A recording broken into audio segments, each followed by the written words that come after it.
Le nouveau régime de carried interest luxembourgeois, une nouvelle ère pour les gestionnaires de fonds. Depuis le 1er janvier 2026, le Grand-Duché de Luxembourg dispose d'un nouveau régime fiscal applicable au carried interest, confortant ainsi sa position de place financière de premier plan au sein de l'Union européenne pour les acteurs institutionnels du secteur des fonds d'investissement alternatifs.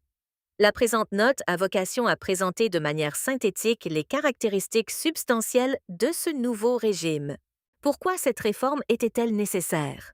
Le dispositif fiscal antérieur applicable aux rémunérations de type carried interest présentait des limitations substantielles. Seules les personnes physiques ayant acquis la qualité de résident fiscal luxembourgeois au cours de la période comprise entre 2013 et 2018 étaient susceptibles d'en bénéficier. Le bénéfice du dit régime était limité à une durée maximale de 10 années et les conditions d'éligibilité étaient restreintes aux seuls salariés des sociétés de gestion de fonds. Par conséquent, depuis l'exercice 2018, aucun nouveau contribuable n'était en mesure de se prévaloir des dispositions de l'ancien régime. L'instauration d'un nouveau cadre normatif s'avérait dès lors indispensable afin de préserver la compétitivité du Grand-Duché et de maintenir son attractivité à l'égard des professionnels du secteur des investissements alternatifs. Cette réforme s'inscrit dans le cadre d'une stratégie gouvernementale de plus grande envergure visant à consolider la position du Grand-Duché de Luxembourg en qualité de place financière de premier rang à l'échelle européenne.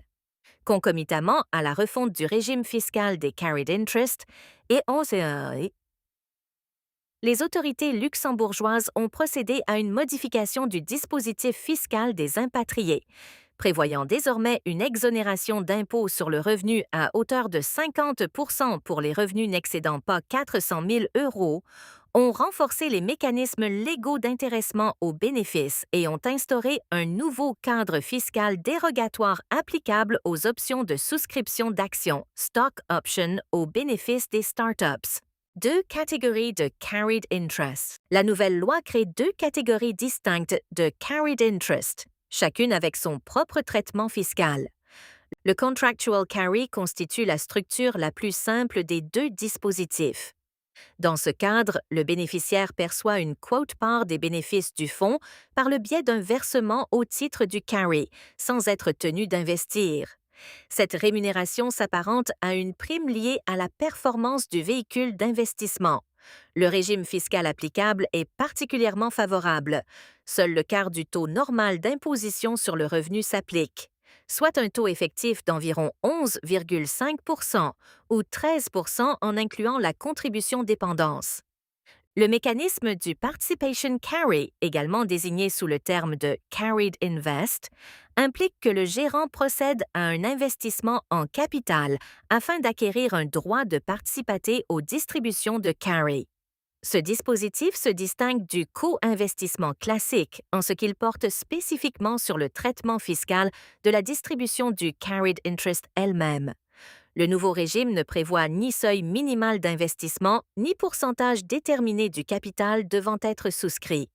La distinction fondamentale entre les deux mécanismes réside dans les modalités d'acquisition du carried interest.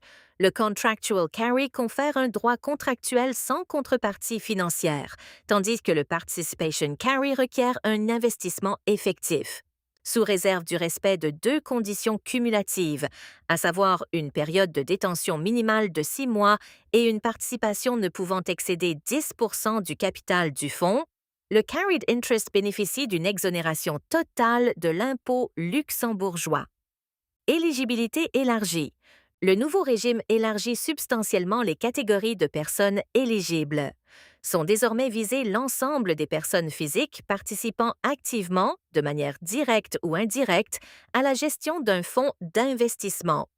Peuvent ainsi bénéficier du régime les salariés des gestionnaires de fonds et des sociétés de gestion, les associés et dirigeants de ces entités, Les personnes physiques fournissant des prestations de conseil au fonds, sous réserve qu'elles exercent des fonctions de gestion effectives et non purement administratives.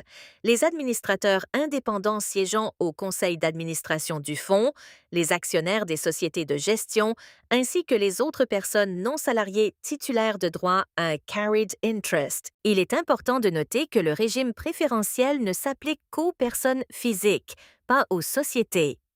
Pour y être éligible, une personne physique doit être résident fiscal au Luxembourg, tant en vertu du droit national que de toute convention de non-double imposition.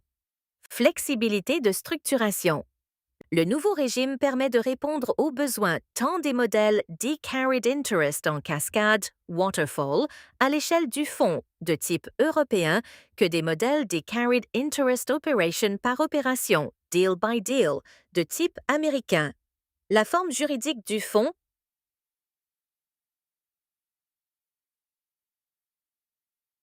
qu'il s'agisse d'une société de personnes, d'une société de capitaux ou de toute autre forme, n'a